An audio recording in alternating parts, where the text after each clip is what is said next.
celebrar a ceia do Senhor. Esse é um momento maravilhoso, onde existe um aperfeiçoamento de santos, em que o Espírito Santo tenha total liberdade aqui para trazer para nós uma comunhão, nós possamos ser unidos nesse momento, na presença do Senhor.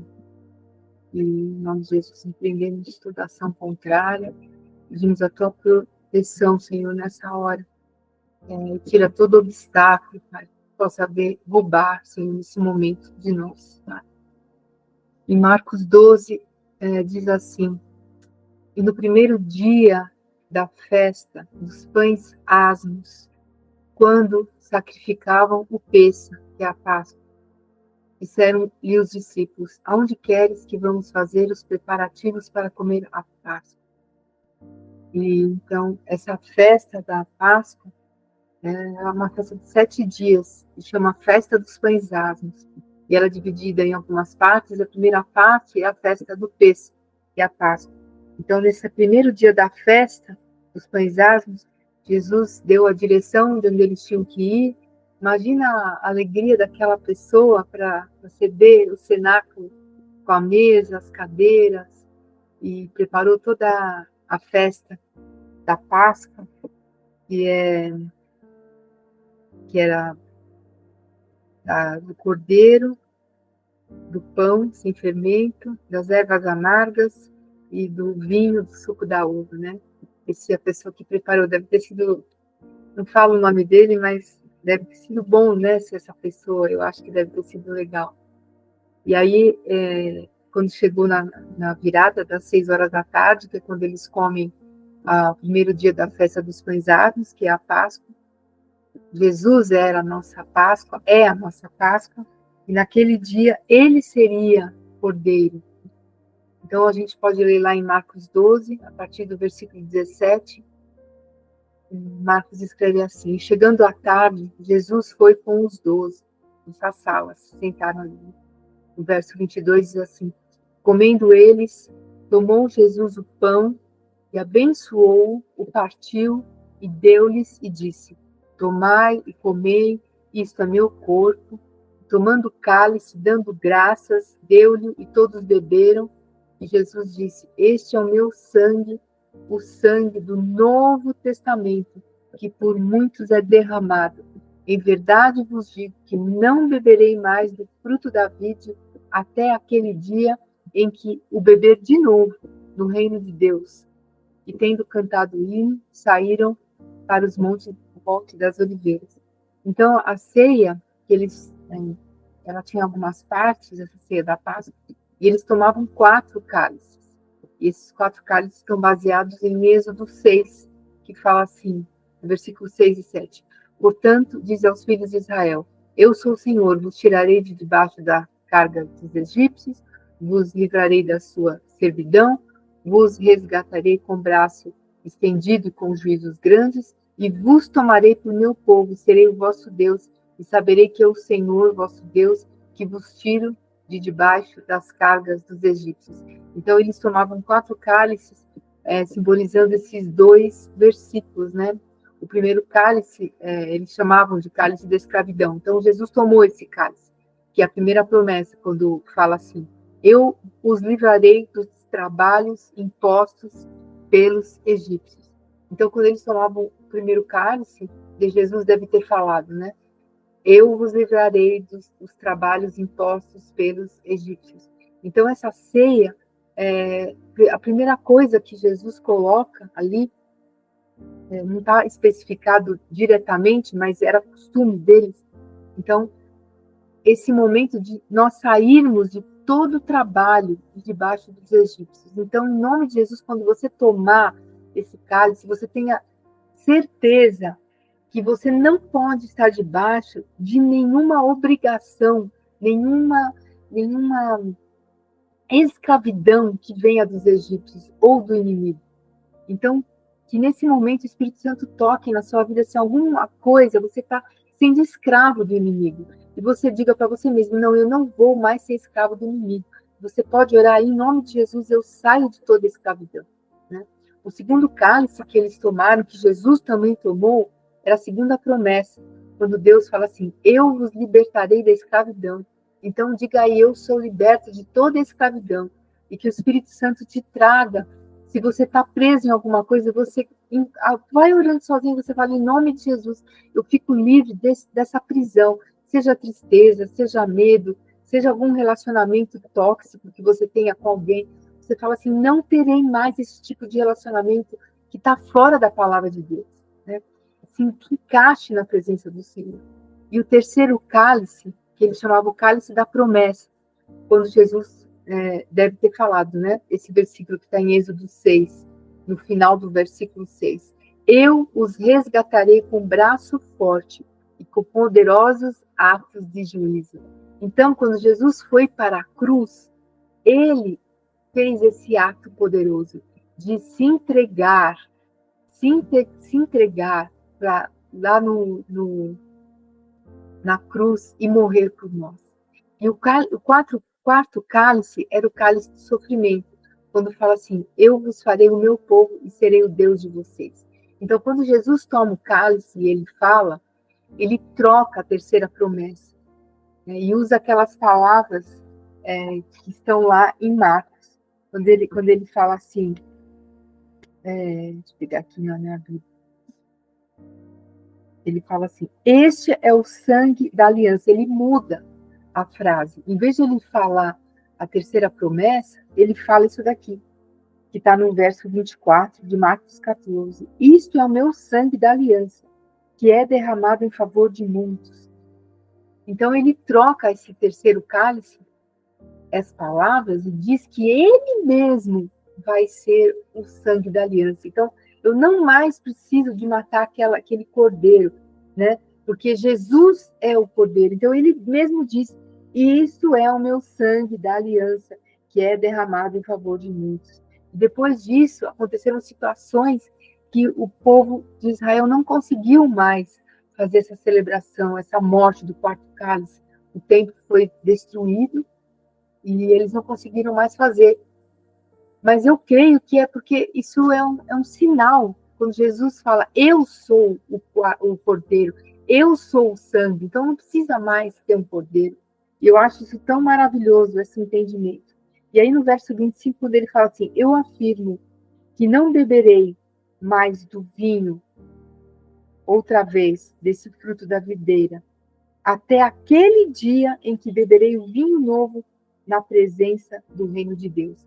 Então, quando existe o quarto cálice da promessa, quando ele fala assim: eu vos farei o meu povo e serei o Deus de vocês, Jesus não bebeu o quarto cálice.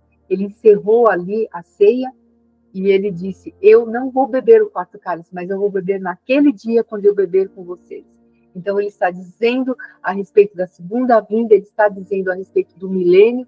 Quando ele beberá o quarto cálice, nós tomaremos a ceia com ele no milênio. Que coisa gloriosa. Ele disse que não beberia o quarto cálice naquela ceia, que era o costume deles, e ele só beberia quando ele viesse na segunda vinda. E aí, quando chega, depois lá no verso 47, quando ele já está na cruz, né, e fala assim: perto da hora nona, que eram as 3 horas da tarde, Jesus exclamou em alta voz, dizendo: Eli, Eli, lema sabachthani, significa: Deus meu, por que me desamparaste? E aí um dos soldados pegou uma esponja e colocou na boca dele aquele vinho amargo, né, aquele vinagre, e molhou a boca dele, e Jesus gritou, né, e clamou em alta voz e entregou o Espírito. E aí o véu se rasgou e se abriram os sepulcros, os santos, muitos ressuscitaram e saíram andando. Imagina, né, como deve ter sido assustador, né? Imagina uma pessoa que você sabe que morreu, de repente ela ressuscita e aparece ali andando. Deve ter sido um negócio, né, assustador. Então, alguns que estavam ali tiveram entendimento que aconteceu algum milagre maravilhoso. E muitos entendem que esse que seria como quarto cálice, ele derramando, né, o seu sangue na cruz. E depois ele disse que tomaria novamente esse cálice quando se assentasse com eles, né, nas bodas do Cordeiro. É muito maravilhoso isso, né? Eu acho muito lindo.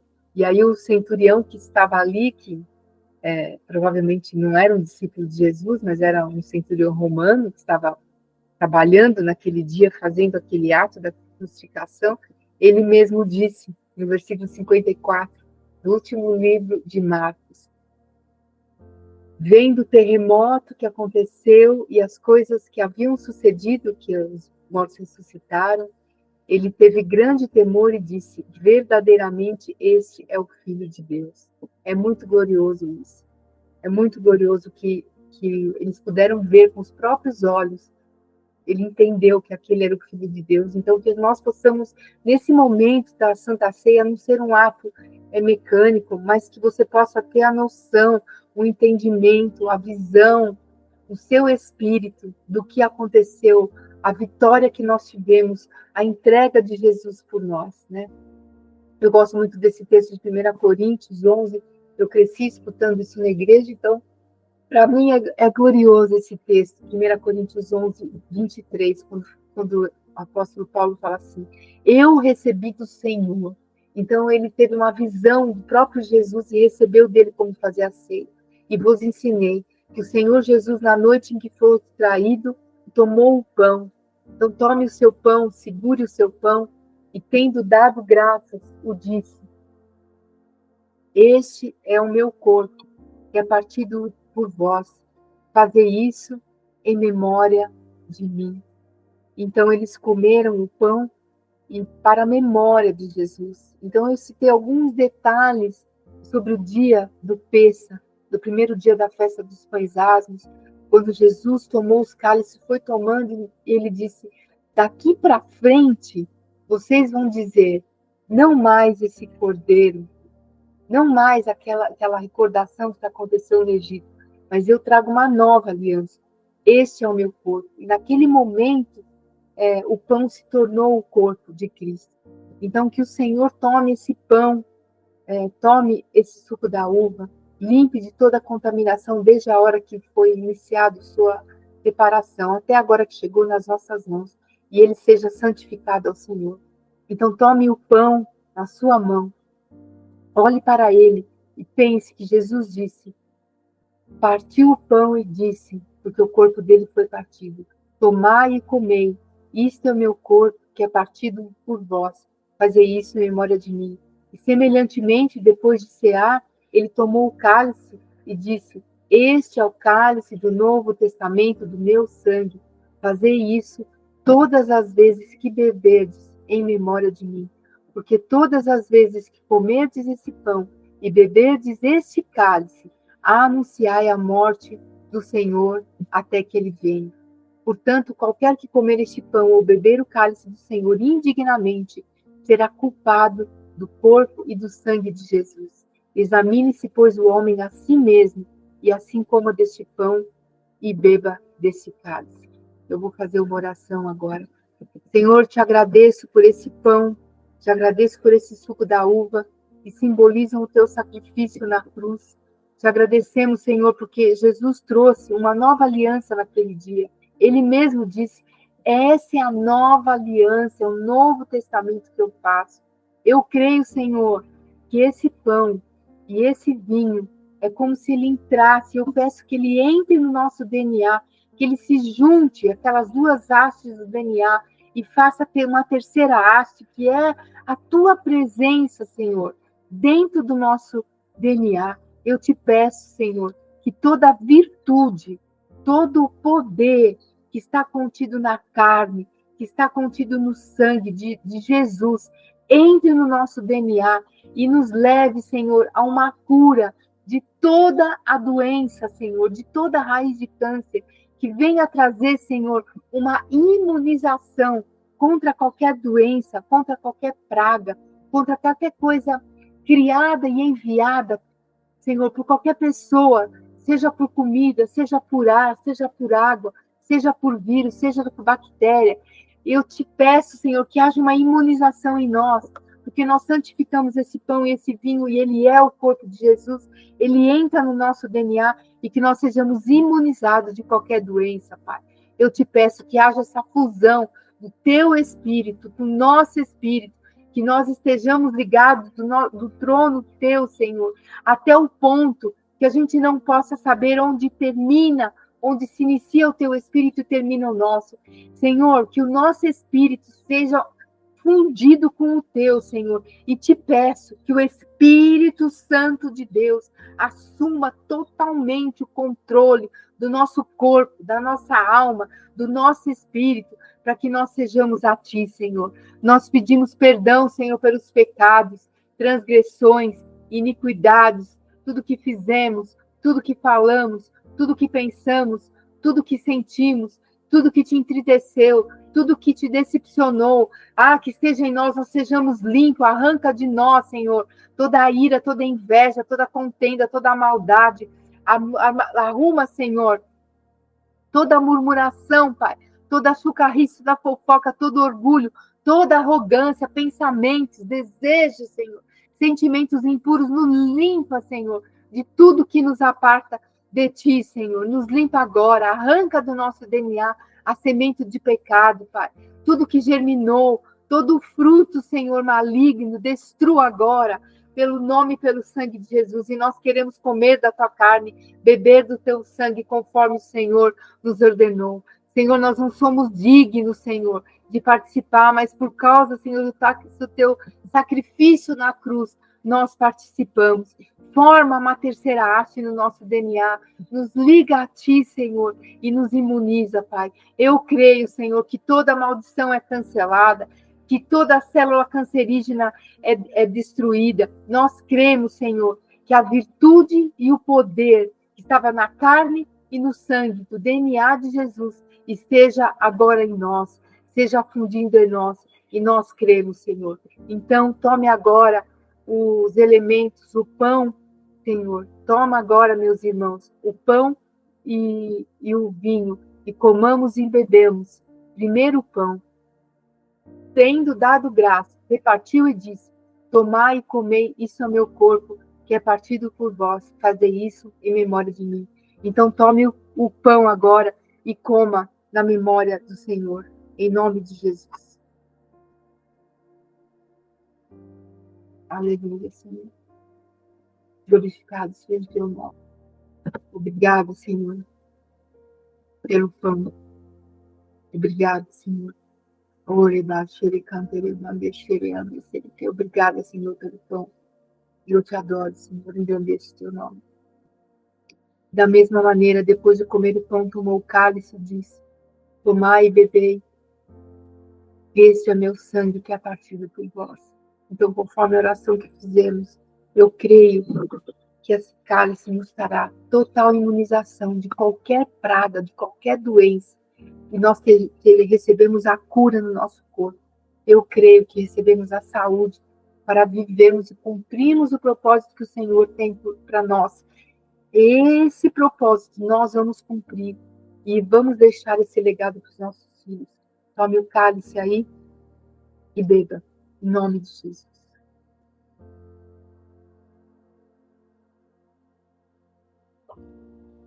Aleluia. Glorificado seja o nome do Senhor. Diga aí uma palavra de adoração ao Senhor. Senhor, te adoramos por esse cálice. Te adoramos, Senhor, porque podemos participar da ceia, porque tivemos a revelação do teu Espírito, porque um dia ele nos convenceu do pecado, da justiça e do juízo. Amém. E se você, por algum motivo, percebeu, o Senhor te mostrou alguma coisa que está ainda, que você tem que resolver, ou no trato com o Senhor, ou no trato com alguém, tome esse dia, tome essa semana, converse com a pessoa que você sentiu, que o Senhor, às vezes o Senhor mostra para a gente alguém que está chateado com a gente, ou quando você está chateado com alguém, você faça uma oração, fale: eu libero perdão, eu abençoo a pessoa, e que ela receba essa revelação gloriosa de viver essa nova aliança, esse novo testamento, esse novo momento que Jesus nos deu de tomar a Santa Ceia dessa maneira. Sejam todos abençoados, em nome de Jesus. Eu entrego agora a palavra de volta para a apóstola Mar. Obrigada.